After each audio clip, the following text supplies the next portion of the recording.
Hi all, this is Nick from Elite Outdoor Fitness. This video is about climbability, uphill climbability. First of all, Lee, if you're watching this, send him some new t-shirts because I've been debriefed by Andy about looking in rag order. So yeah, send me new t-shirts. Day one, week one for presenting myself on YouTube. So let's look at climbability. I'm not talking about super compensation moments. I'm not talking about training hard in the hills. I'm not talking about sprint and like lactate threshold and top end VO2 max kind of hill reps. At the moment, that's a different kind of subject. What I'm talking about is building up on the ability to climb uphill.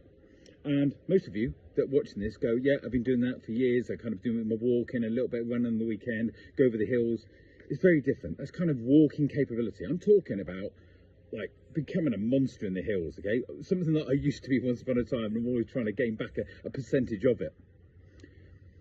If you're going to be doing something like the fan dance, for example, all the people that I've trained, that have got personal bests, and I've trained quite a few people that have won it as well, and we got a course record on it for I think 38 was it? 248, something like that.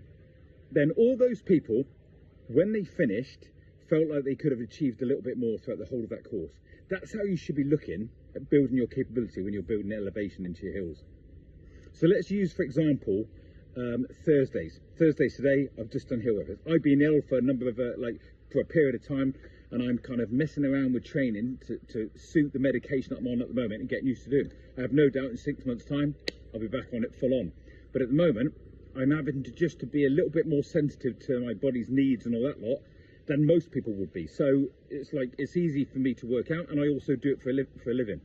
For the most part, blokes specifically, more than females, they train too hard and they go at it too hard. And on Thursdays, when you've had a Wednesday reduced and you've only done maybe an economy session on Tuesdays and a VO2 max on Mondays, might have an overwhelming feeling of let's have it, let's get on it on Thursdays. Lactate threshold should be like maximum effort. That isn't the case. Today, use an example. I've done 12 minutes, 10 minutes, 8 minutes, working up in the lactate threshold range. This is a lactate threshold day. The lactate threshold range realistically is 82 to about 88% of your maximum heart rate. That's massive, okay? Working at 82% of your maximum heart rate compared to 88, it's hugely different, okay? And there's lots of different lactate threshold sessions you can do. The 6, 8 and 10 minutes, starting at 10 and working my way back down again with 2 minutes recovery, was done uphill on an incline of 5%. And a speed that allowed me to gently move from zone 2, zone 3 and into zone 4. At the end of each rep, even before I recovered, if you'd said to me, how do you feel? I'd go, no dramas. Feels good. Feel controlled. I could do so much more. This is a great start point. It's day one, week one. This is what you want to achieve. There's so many months ahead of you. If you're looking at doing the fan dance or whatever you're doing as an event and you need hills, you need elevation in your life, you don't want to say, oh, 3 months out, I'm going to start training now. It don't work like that. Have a goal. Write it down in your plan. I have a 16-week program. Will I stick to it? I hope so. This is kind of like, most people can stick to it, but this is like messing around my medication and make it work for me. And I readjust, no dramas at all.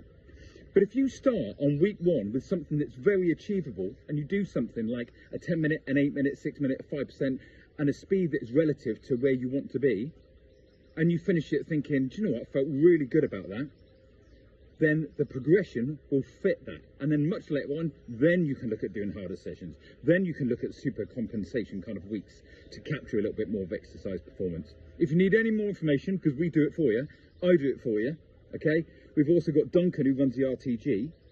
My training program is what's online. And although I kind of stick to it pretty much, most people are ahead of me, ahead of the game on that. And I used to win all the events that are out there. They're on my training program, but it's essentially at about 4 or 5 different levels, so we can capture all levels of fitness. Duncan's is a little bit more comprehensive. Like, if you want to be good at high rocks and CrossFit, and you want to be a good runner and a good cyclist maybe, and then like be able to just like push out like maybe a half marathon up to a marathon, that's Duncan. That's where you want to be. I'm a little bit more event specific. Any more information or free advice, come and give us a shout at Elite Outdoor Fitness.